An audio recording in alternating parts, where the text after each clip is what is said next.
Salam saudara pemirsa yang kasih oleh Tuhan. Jumpa kembali dengan saya Pendeta Barmius. Dan saya percaya melalui program yang indah ini Tuhan, sesuatu akan diubahkannya. Saya percaya Tuhan mengawali dari segala sesuatu, dari yang tidak ada menjadi ada, melalui dari firman. Dan saya percaya apa yang saudara rindukan yang tidak ada di tanganmu. Mungkin kau banyak utang, mungkin saudara belum dapat jodoh. Pak Pendeta, saya masih jomblo. Dengar baik, dari yang tidak ada menjadi ada. Terima firman Tuhan. Rema itu akan saudara tangkap. Tuhan akan bekerja melalui itu. Mari saudaraku, buka sama-sama di dalam kitab Ester 9, ayat yang ke-20 sampai 26. Penetapan Hari Raya Purim.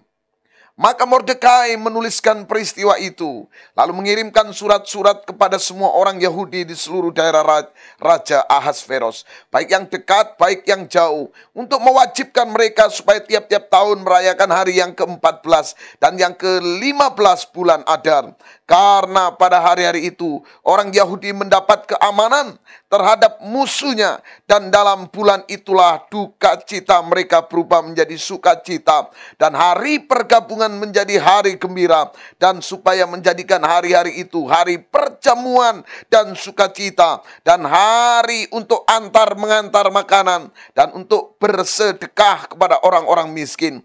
Maka orang Yahudi menerima sebagai ketetapan apa yang sudah dimulai mereka melakukannya, dan apa yang ditulis Mordekai kepada mereka. Sesungguhnya Haman bin Hamadata, orang Agag, seteru semua orang Yahudi itu, telah merancangkan hendak membinasakan orang Yahudi, dan dia pun telah membuang pur, yaitu undi, untuk menghancurkan dan membinasakan mereka. Akan tetapi ketika hal itu disampaikan kepada raja, hadapan raja, maka dititahkannya dengan surat supaya rancangan jahat yang dibuat Haman terhadap orang Yahudi itu dibalikkan ke atas kepalanya. Maka Haman beserta anak-anaknya disulahkan pada tiang.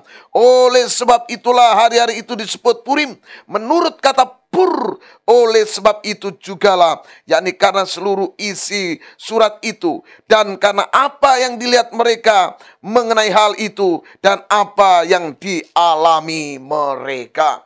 Saudara pemirsa yang dikasihi oleh Tuhan, dikala itu hidup orang Israel seperti dalam undian harapan. Jika Mordekai menang, maka bangsa Yahudi akan tetap hidup. Tetapi jika sebaliknya Haman yang menang, maka habislah riwayatnya. Bukankah ini sebuah perjuangan iman kita? Saudara tahu, tontonan surga. Sehingga malaikat bisa bertepuk sorak. Bukan Hollywood, bukan 21, bukan biskop malam. Tetapi tontonan surga adalah pertandingan iman. Saudara tahukah bahwa hidup ini diundi dua kekuatan yang mengundi kita. Kekuatan Tuhan dan kekuatan kita. Mana yang kau percaya? Dalam horoskop mengatakan hari ini begini, begini, begini. Dalam perbintangan mengatakan hari ini begini, begini, begini. Dalam primbon mengatakan begini, begini, begini. Tahukah engkau dalam Alkitab pun mengatakan hari ini begini, begini, begini. Mana yang kau percayai? Mari kita membaca ayat yang ke-17, saudaraku yang terkasih dalam Tuhan. Di sini dikatakan begini. Hal itu terjadi pada hari yang ke-13 dalam bulan Adar. Pada hari yang ke-14 berhentilah mereka, dan hari itu dijadikan mereka hari perjamuan dan sukacita. Tanggal 13 bulan Adar diperkirakan tanggal 13 Maret atau 13 Hadar 5766 sebelum Masehi. Biasanya saudaraku, jadi perayaan Purim itu yaitu orang-orang berdandan kelinci. Haleluya. Makan roti berbentuk segitiga dan membagikan makanan ke tetangga-tetangga dan memberikan sedekah kepada para fakir miskin. Yang menarik dari bulan ini bahwa saudaraku, bulan ini sebenarnya bulan ditentukan oleh Haman dari Baal dalam undian atau pur dukun. Untuk apa? Menghancurkan orang-orang Israel, orang-orang Yahudi. Untuk menghabiskan orang Yahudi. Tetapi justru tanggal yang sama, Tuhan membalikkan keadaan. Yang ditentukan setan aja, saudaraku, jahat, hancur, mati, miskin, bisa diubah oleh Allah. apalagi jika tidak ditentukan oleh setan. Saudara yang terkasih, sekalipun setan menentukan untuk kita mati, sakit, celaka, dan jomblo abadi, tahukah engkau, Tuhan telah merancangkan yang baik. Kita semakin naik dan tidak turun. Kita menjadi kepala dan tidak menjadi ekor. Saudaraku, mari kita melihat dalam Filipi 4 ayat yang ke-13 dikatakan gini. Segala perkara dapat kutanggung di dalam Dia yang memberi kekuatan kepadaku. Ya, isko apesen, Kristos endo namo, ome. Saudaraku, kata isko apesen itu dikatakan dengan telah dijamin. Saudaraku, dengan kata lain, saudaraku, segala perkara dapat dijamin, telah diasuransikan oleh Allah. Itu hidup kita. Oleh sebab itu, saudaraku yang kekasih dalam Tuhan, hari ini saya ingin memberikan sebuah tema, angka 13. Katanya angka sial, justru angka 13 sebenarnya itu angkanya Tuhan. Haleluya. Tapi sebelumnya, saudaraku yang terkasih dalam Tuhan, sebelum program ini dilanjutkan, mari kita dengarkan sebuah pujian yang akan berkati saudara. Haleluya. Hanya hadirat-Mu, tempat yang ku rindu, tempat yang terindah, tempatku menyembah-Mu. Segala keluh kesahku dan berat bebanku, Kau ganti sukacita saat ku di hadirat-Mu.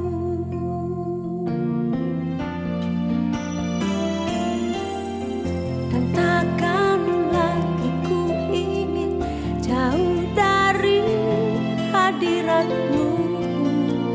Takkan pernah ingin. Selalu ku rindu Kau Yesus, bersama-Mu di setiap waktu. Selamanya ku kan tetap menyembah-Mu.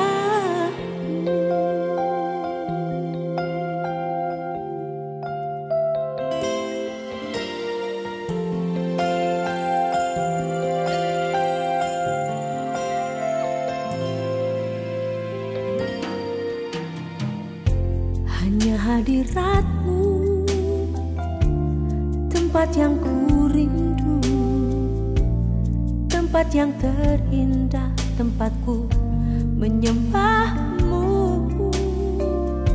Segala keluh kesahku dan berat bebanku, Kau ganti sukacita saat ku di hadirat-Mu. Dan takkan lagi ku ingin jauh dari hadirat-Mu. Takkan pernah ingin. Selalu ku rindu Kau Yesus, bersama-Mu di setiap waktu. Selamanya ku kan tetap menyembah-Mu. Hanya Kau Yesus, satu yang ku cinta. Hanya di hadirat-Mu,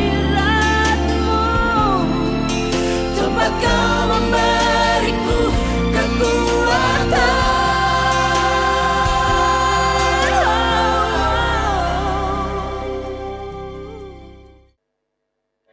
Puji Tuhan, haleluya, haleluya, haleluya. Saudara yang terkasih dalam Tuhan, bukankah angka 13 ini, saudaraku, sangat ditakuti oleh orang-orang dunia? Coba lihat, setiap tangga-tangga, dari tangga rumah, susah kita mendapatkan 13 tangga. Lift-lift, susah mendapatkan angka 13. Bahkan ada dalam seremonial, katanya, kalau dia mendapatkan plat nomor angka 13, dia balikin, saudaraku. Rupanya angka 13 ini adalah angka sial, angka menakutkan. Tapi justru angka 13 adar ini, Tuhan membalikkan keadaan menjadi Purim. Haleluya. Saudaraku yang terkasih dalam Tuhan, kapan hari raya setan berbalik menjadi harinya Tuhan? Ini penting sekali. Mari kita pelajari dalam Markus 16 ayat 11 sampai 14. Dikatakan begini. Tetapi ketika mereka mendengar bahwa Yesus hidup dan telah dilihat olehnya, mereka tidak percaya. Sesudah itu ia menampakkan diri dalam rupa yang lain kepada 2 orang dari mereka. Ketika keduanya dalam perjalanan keluar kota, lalu kembalilah mereka dan memberitahukannya kepada teman-teman yang lain. Tetapi kepada mereka pun teman-teman itu tidak percaya. Akhirnya ia menampakkan diri kepada ke-11 orang itu. Ketika mereka sedang makan, ia mencela ketidakpercayaan dan kedegilan hati mereka. Oleh karena mereka tidak percaya kepada orang-orang yang telah melihat dia sesudah kebangkitannya. Saudaraku, kapan hari setan berbalik menjadi harinya Tuhan? Saudara perlu tahu, ada banyak orang tidak sadar bahwa hari ini adalah hari Tuhan. Hari Pur. Sebenarnya hari ini setan telah tentukan celaka.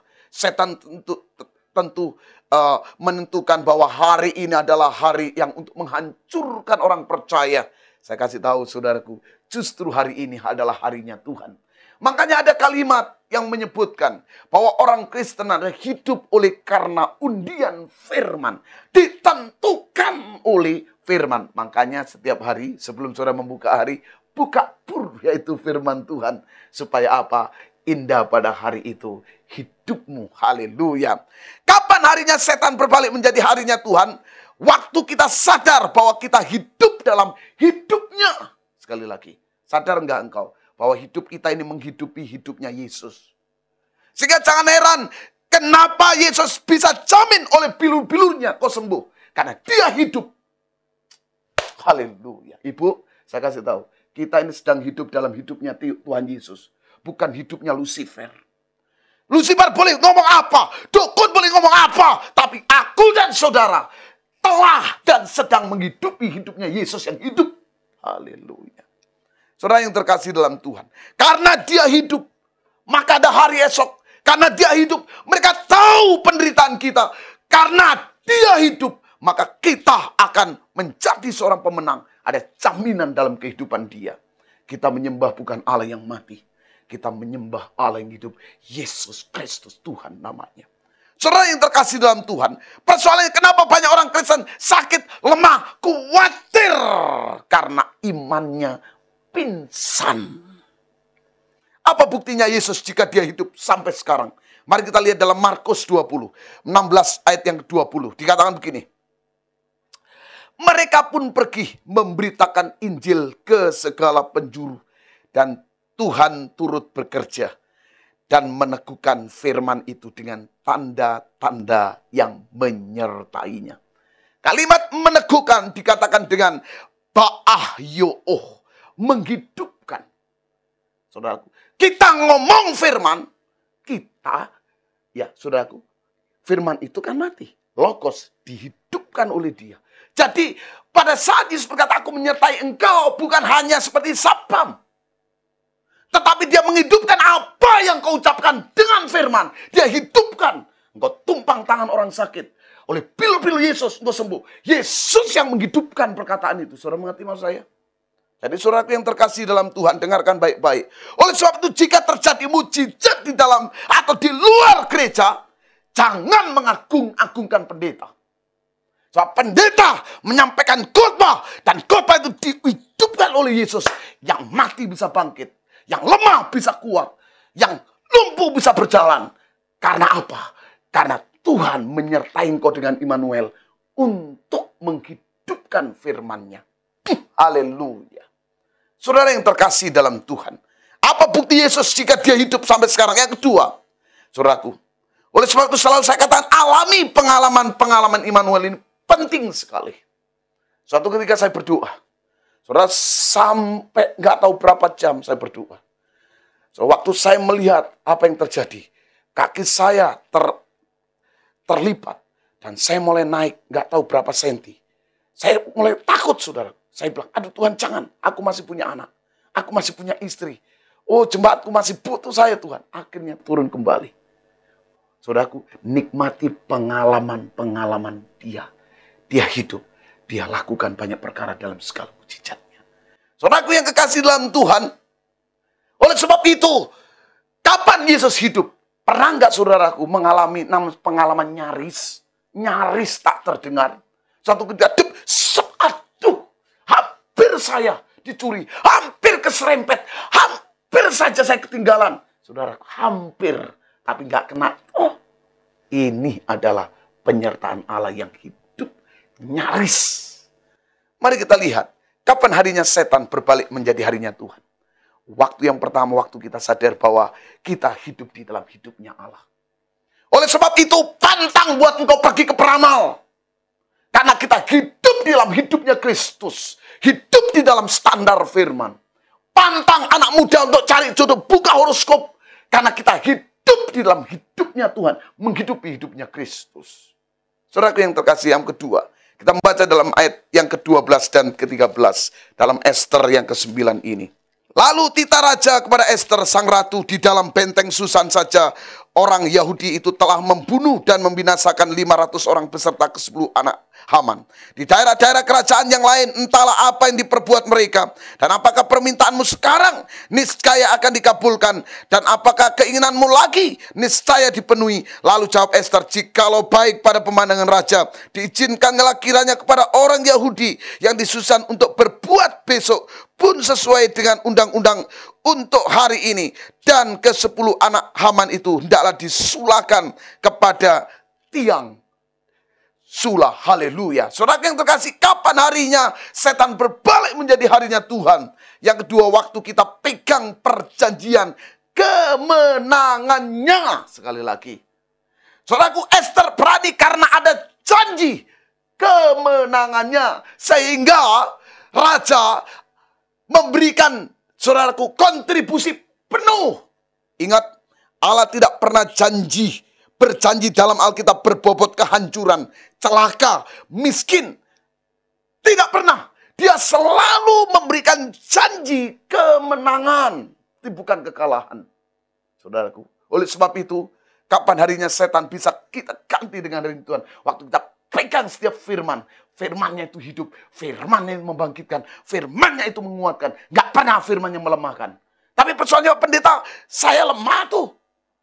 Saudaraku, sekalipun kita melewati itu, hanya untuk mendewasakan iman kita dan membuat karakter kita rendah hati. Coba lihat, anak yang terhilang pada saat dia keluar, saudaraku, dia anak kan statusnya, betul anak. Tapi karakternya sombong. Tapi ketika dia sampai makan ampasnya babi, dia kembali, saudaraku, statusnya tetap anak enggak? Anak, walaupun, saudaraku, dalam pemikiran anak itu, biarlah aku pulang jadi hamba. Tapi statusnya tetap anak. Tapi apa? Karakternya telah menjadi hamba. Amin, saudaraku. Oleh sebab itu dengar baik hari ini, saudaraku. Bahwa harinya setan bisa berbalik menjadi harinya Tuhan. Kadang-kala saya berpikir, Tuhan, saya rindu Tuhan Yesus, rumah yang katanya banyak hantu. Saya rindu itu. Karena apa, saudaraku? Kalau hantunya ada di situ, setannya di situ, biasanya pembenaran di situ. Kalau saudara pulang ke rumah kan hartanya bawa pulang kan? Kalau ada rumah banyak setannya, setannya kita usir. Harta bendanya kita miliki. Jemaat tertawa oleh hal itu, saudaraku. Oleh sebab itu, saudara dengar baik bahwa kapan harinya setan berbalik menjadi harinya Tuhan? Waktu kita pegang perjanjian kemenangan. Pegang janji kemenangan itu. Apa yang harus kita pegang dari janjinya? Saudara lihat di sini. Ya, di dalam Keluaran 17 ayat yang kedua. Aku akan mengadakan perjanjian antara aku dan engkau. Dan aku akan membuat engkau sangat banyak. Wah, saudaraku. Apa yang harus kita pegang dari janjinya? Ingat, janji Allah itu berkadar dan berbobot sangat banyak. Dalam bahasa asli, saudaraku, kata sangat banyak, metods. Ya, lihat bintang dan pasir. Coba, saya mendapatkan rema yang luar biasa. Ketika saudara melihat ke atas, itu adalah bintang-bintang banyak. Tapi lihat ke bawah, saudaraku, ya, itu adalah pasir banyak katanya. Tapi saya mendapatkan rema Tuhan begini. Janji Allah itu buat saya janji bukan hanya di bawah, tapi di atas. Yang di atas buat saya itu adalah keturunan-keturunan Ishak. Yang di bawah adalah keturunan-keturunan Ismail. Sekalipun mereka banyak, sekalipun mereka kaya, sekalipun mereka punya harta, tapi tetap aja kami injak-injak. Berkat anak Tuhan dengan berkat dunia itu beda. Walaupun mereka kaya, mereka banyak, tetap saja berkat kita di atas berkatnya mereka. Kita di atas, dipandang di atas. Makanya jangan heran ibu-ibu, engkau nggak punya uang, orang bilang, Bu, tolong pinjemin uang, seolah-olah kita punya. Karena apa, saudaraku? Karena kita ini berkatnya levelnya di atas. Banyak, haleluya. Kejadian 17 ayat 1 dikatakan bahwa ketika Abraham berumur 99 tahun, maka Tuhan menampakkan diri kepada Abraham dan berfirman kepadanya, Akulah Allah yang Maha Kuasa, hiduplah di hadapanku dengan tidak bercelah. Apa yang harus kita pegang dari janjinya? Yang kedua, yaitu penampakan. Dalam bahasa asli disebut namanya ra'ah, tampil. Saudara lihat, Allah yang kita sembah bukan hasil penemuan manusia, tetapi ra'ah. Kapan dia tampil? Waktu hidup kita terkesan kepadanya. Waktu keadaan kita terancam dan tersepit. Saat itu dia tampil. Dia tampil dengan Saulus, mengapa engkau menganiayaku? Oleh sebab itu, kalau engkau sekarang menderita, menghadapi masalah, menjeritlah kepada dia supaya dia itu ra'ah, tampil. Ingat, Allah tampil bukan hanya waktu kita menyembah. Allah tampil bukan waktu saja kita ini memuji, tapi kadang-kala Allah tampil ra'ah, muncul waktu kita terjepit. Yang terakhir, kapan harinya setan berbalik menjadi harinya Tuhan. Ayat yang ke-22, saudaraku, di sini dikatakan begini. Karena pada hari itulah orang Yahudi mendapat keamanan terhadap musuhnya. Dan dalam bulan itulah duka cita mereka berubah menjadi sukacita. Dan hari perkabungan menjadi hari gembira. Dan supaya menjadikan hari-hari itu hari perjamuan dan sukacita, dan hari untuk mengantar makanan. Dan untuk bersedekah kepada orang-orang miskin. Saudaraku, waktu semua hari kita percaya miliknya Tuhan, tanggal 13 Adar menjadi Purim, hari. Boleh sama. Saya kasih tahu. Tetapi bagi kita adalah Allah yang merubah keadaan dari ratapan menjadi tari-tarian. Keluaran 20 ayat 8, ingatlah dan kuduskanlah hari Sabat. Saya kasih tahu, hormati hari Sabat, hari perhentian. Dan saudaraku, apa arti hari perhentian? Bukan berarti Allah waktu itu berhenti, tidak. Tapi saya menemukan itulah hari Purim. Apa Purim itu? Oleh sebab itu kalau saudara ke gereja, itu adalah hari Purim, hari perayaan kemenangan. Saya heran kadang-kala ke gereja, saya menemukan rema yang dahsyat. Kalau engkau ke gereja jangan hanya minta-minta, ingat Tuhan sudah lakukan. Kenapa? Dia lakukan hari pertama sampai yang ke-6, mencukupi, memelihara, mengadakan. Dan waktu hari ke-7 diam, dia mau kita itu hanya memuji, mengucap syukur, jangan di gereja ngerutu. Haleluya. Oleh sebab itu, hari Purim, pada saat kita bertemu dengan Tuhan, itu hari Purim. Pada saat kita besok pagi itu hari perayaan Purim. Tidak lagi kita meminta, tapi kita mengucap syukur karena Tuhan sudah lakukan sebelumnya. Haleluya. Saudaraku yang terkasih dalam Tuhan. Oleh sebab itu, dari gelap, dari kosong, dari yang tidak ada, menjadi ada. Karena itu. Saudara yang terkasih dalam Tuhan. Ibu, mungkin hari ini hidupmu sial melulu.